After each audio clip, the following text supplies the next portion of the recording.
Let me introduce myself. I'm Miles Rapoport. I'm the president of Demos, and I want to welcome all of you to the second session of Learning Our History, Progressive Social Movements in the 20th Century.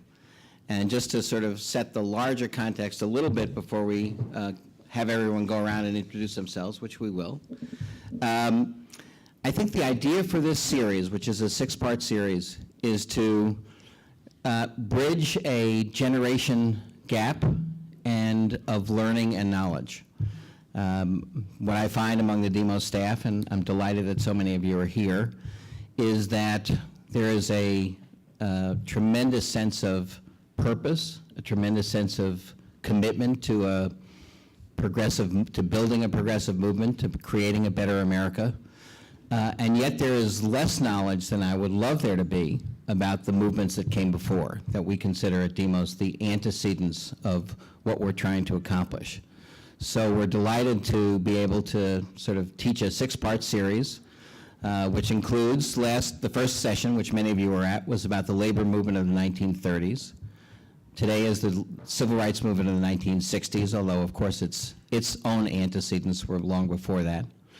The January session will be about Vietnam and the anti-war movement also of the 60s.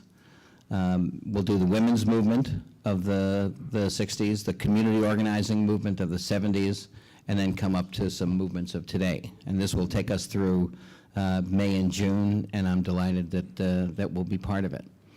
I am particularly delighted about today's session, tonight's session, because I think it's an incredible history, and we are fortunate to have people who actually lived it, were in it, helped to make it successful, who can talk about it in a significant way. Let me say that I sort of came to this issue as a very young person. The very first demonstration I ever attended was in my suburban community of Great Neck, Long Island, where I went, my older brother, took me to a demonstration at the local Chase Manhattan bank branch. And the issue at the time was Chase Manhattan's complicity in apartheid in South Africa.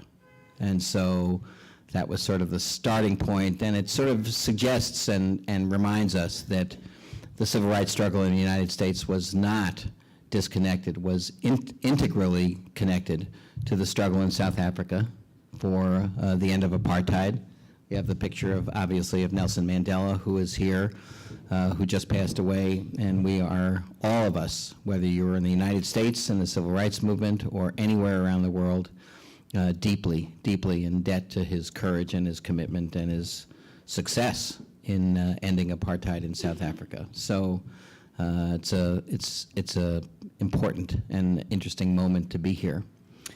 So last time we talked about the labor movement and the struggle and the fights and the Flint sit-down strike and all of the things that the labor movement had to go through to establish itself in the 1930s, and the interesting intersections between governmental responsibilities, movement responsibilities, grassroots organizing responsibilities that created the labor movement, and through its success created the post-war social compact, which created was the first consciously created middle class in the world's history, and became the United States' sort of crowning achievement during the Cold War, that there was a social contract between business, labor, and government, who actually brought down levels of inequality, created a consistent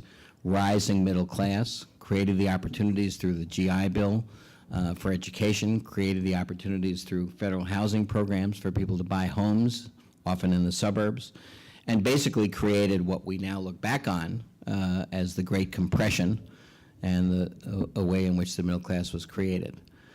At the very end of the conversation, I think it was importantly noted that there were some people who were left out of that social contract.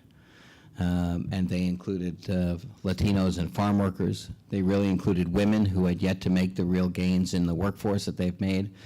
And it included the African American community, who was systematically cut out in various ways from the the New Deal legislation in the 30s, from some of the kind of during the war and post-war kind of agreements, and left millions of people in the African American community in the Jim Crow South or in the North in a terrible situation. So that really gave rise to, that's the very shorthand version, but that exclusion gave rise in the 1960s to the civil rights movement. And the civil rights movement kind of burst upon the scene in 1960, although, as I say, go back to the Montgomery bus boycott in 1955, many other situations led up to it. A lot of organizing work led up to it. But in 1960, when a group called the Student Nonviolent Coordinating Committee sat in at the lunch counter at Woolworth's in Greensboro, North Carolina, all of a sudden the nation began to seriously take notice of the fact that there was a rising in the South and a resistance at great personal risk to the apartheid system that existed in the South. And I think the movement that was created there, sort of pricked the conscience of the nation and made tremendous changes that are still evolving today.